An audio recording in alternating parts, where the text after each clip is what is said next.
As you may recall, considerable time has passed since President Biden brought up the possibility of appointing a special envoy for DPRK Human Rights. So how do you assess the latest appointment of Ambassador Julie Turner 2 years into his presidency? What is the significance of the North Korean human rights problem in the current administration's so-called practical and calibrated approach? The nomination of Julie Turner was very welcome. It was, I think, quite well received here in the United States. I hope it's been well received elsewhere.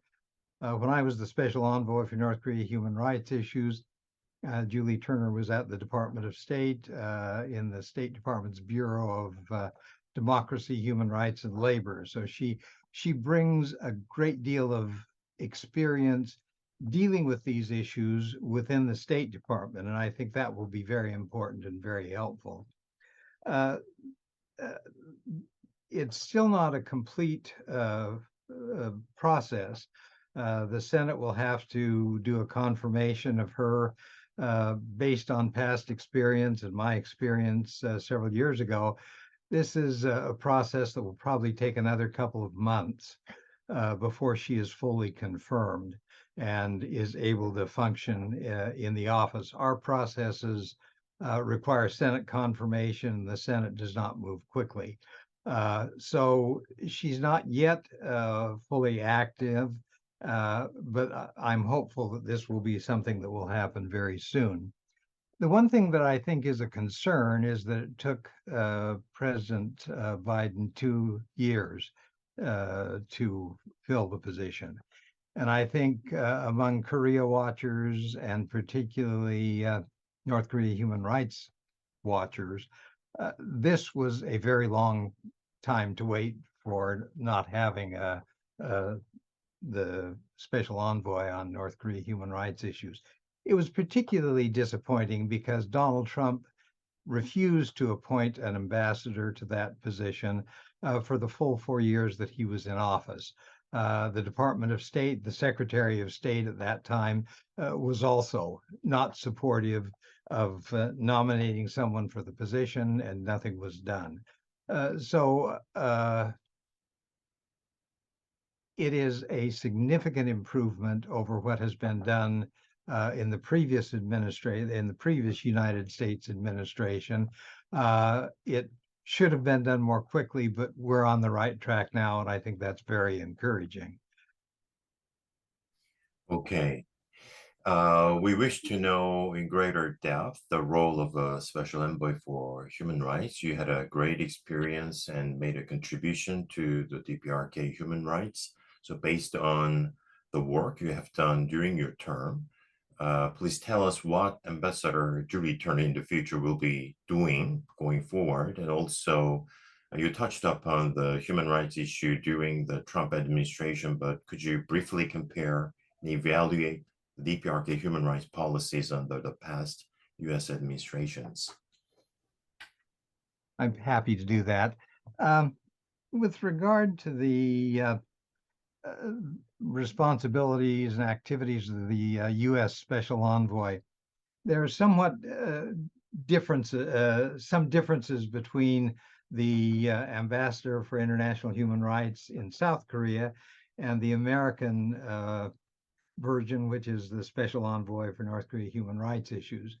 In South Korea, you have a Ministry of Unification, which deals with many of the issues involving North Korea that fall into the area of humanitarian and related concerns. In the United States, we don't have that position. And the result is that the American ambassador, human rights ambassador for North Korea, has a somewhat broader mandate to be involved in other issues. For example, the South Korean position is primarily focused on the international aspects of the North Korea human rights issues. That involves working with the United Nations, with other countries through the United Nations, with other countries sort of focusing on the international aspects of it. That was certainly one of the most important parts of the position when I was there. I considered it extremely important to work with the United Nations. I made it a point that every time North Korea was on the agenda at the UN Human Rights Council in Geneva, I was in Geneva for those discussions and represented the United States for those issues.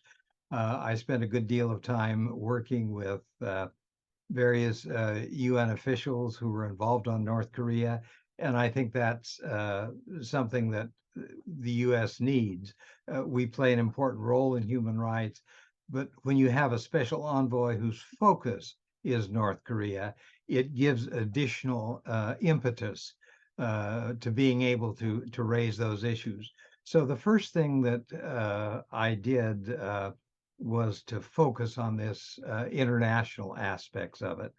When I was nominated, my nomination was completed. I made my first trip to Geneva within about less than 10 days after I was nominated. I was in Geneva for the discussion of North Korea's human rights issues.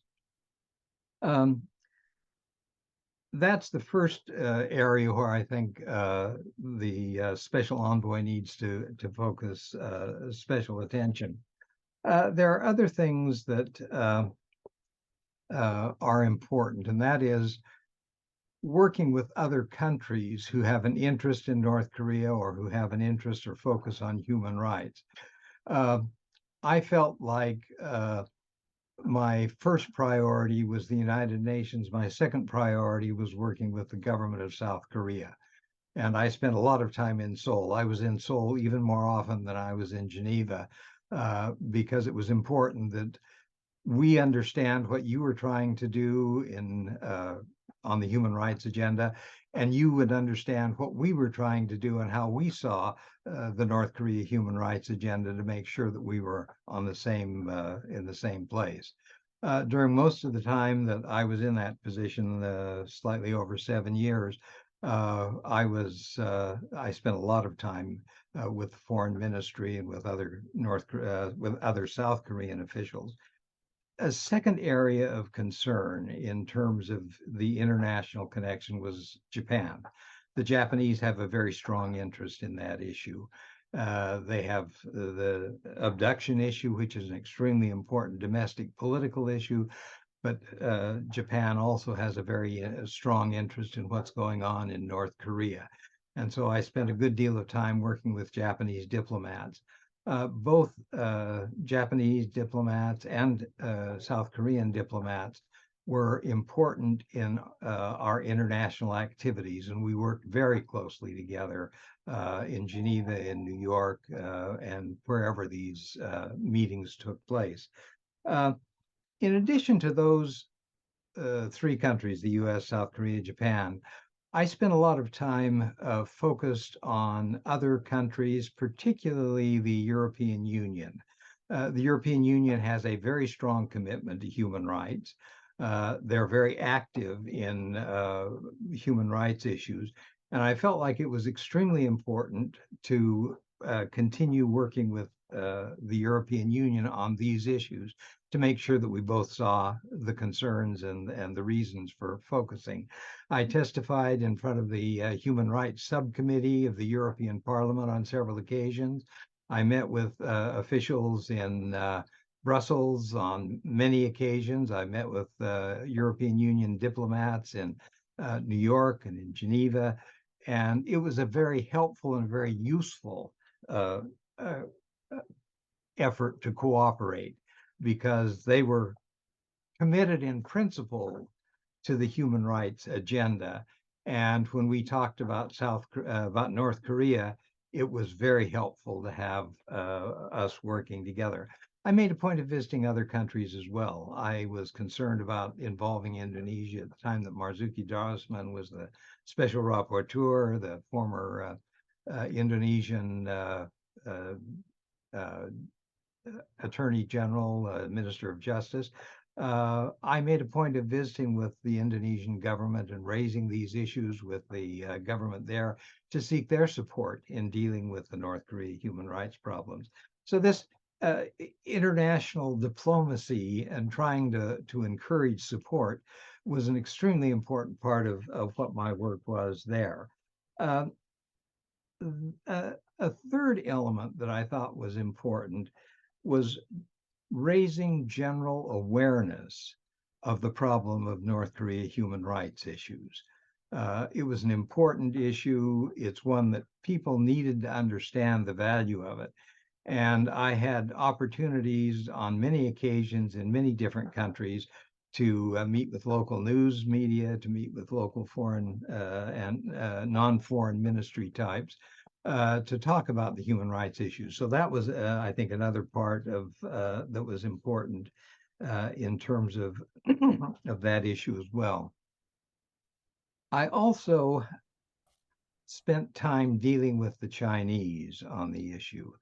They were not very happy to deal with the issue. They were polite.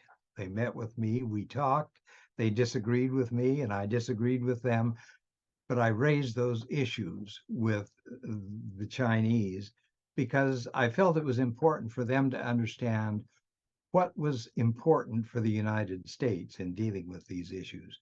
And so I was able to meet with Chinese diplomats in New York, in Geneva, in Washington. I met with Chinese officials of the foreign ministry in Beijing. I made a point of trying to go to China probably once a year to raise the issue of North Korean human rights and concerns about issues related to that. In addition to that, I also visited northeastern China, areas where North Korean individuals who were leaving North Korea went in their effort to get out. The Chinese, if they caught them, would return them. But I felt it was important for me to show interest in what was happening in Northeast China in dealing with these issues. I know the Chinese were following me very carefully. My colleagues and I could point out exactly who the Chinese officials were that were following us as we carried out our meetings. But I thought it was important for the Chinese to know that this was an important issue for the United States, and it was valuable to be able to do that. The U.S. Special Envoy had other kinds of responsibilities in addition to these international aspects. And I spent time dealing with questions of humanitarian assistance to North Korea. Uh, Humanitarian assistance in the United States has to be provided under certain legal conditions, has to be an established need. It has to meet certain criteria for being able to monitor the distribution of the aid and so forth. There were a couple of times where we were involved in some fairly serious negotiations with North Korea because of humanitarian concerns, food problems. I was in Pyongyang for a round of negotiations, and then we had 2 or 3 more rounds in Beijing because it was easier for both of us to meet in Beijing than to meet in Pyongyang. And we were able to have some good discussions. Unfortunately, we reached agreement on providing some humanitarian aid. This was in 2011, 2012. But the North Koreans went through a leadership change when Kim Jong-un replaced his father. And that created difficulties because one of the first things he did was to announce that he was going to test missiles in violation of the UN sanctions. I had reached agreement with North Korean negotiators on what we could do to meet our conditions to provide aid. But when Kim Jong-un made that announcement, it was very clear that violating the UN sanctions and violating the UN restrictions was not going to be helpful for the. It was not going to be helpful for the United States to provide food aid.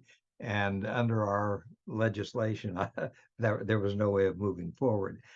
So I did follow the humanitarian assistance issues. There are a number of American NGOs, non-government organizations that play an important role in providing aid to North Korea. I worked closely with those groups. When there were things that I could do to be helpful, I was happy to be helpful for them in working out the efforts they were involved in to provide aid.